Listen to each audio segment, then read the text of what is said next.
Hey guys, Brandon Perry from Colossal Fitness here. Today we're going to talk about sport-specific training. More specifically, I'm going to show you what type of exercises and what duration of those exercises you should pick based on your specific sport. But first, let's show you what not to do. The biggest mistake you can make when it comes to trying to get better at your sport in the gym is trying to mimic the movements of your sport with weight or resistance in the gym. All this is going to do is create faulty movement patterns and slow down your proper movements in sport. When it comes to sport-specific training, I like to break things down into two categories based on sport: performance-based sports and score-based sports. Performance-based sports are more specific to required muscle groups, and you want to isolate the specific muscles that you're using in the sport.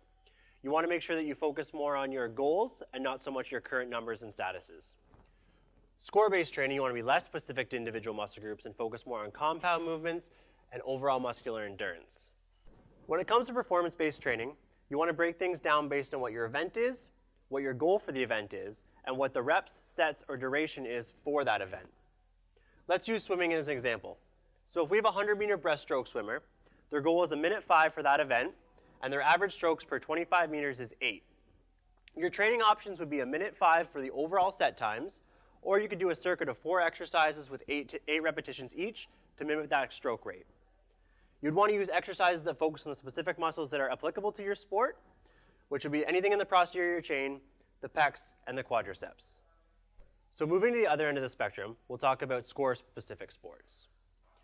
So with these, you want to look at several different areas. You want to look at the position you're going to participate in the sport in, what your goal for improvement in the sport is, how long your average shift is, and on average, how many shifts you're going to participate in an event or a game.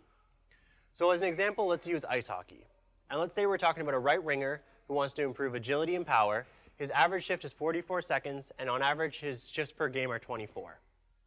Your training options then become 44-second sets and 24 sets overall within your workout.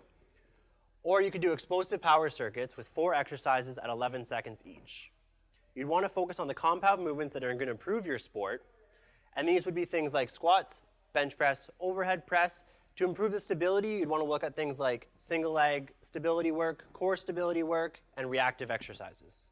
All right, take these tips, implement them into your strength training routines, and watch yourself get better in your sport.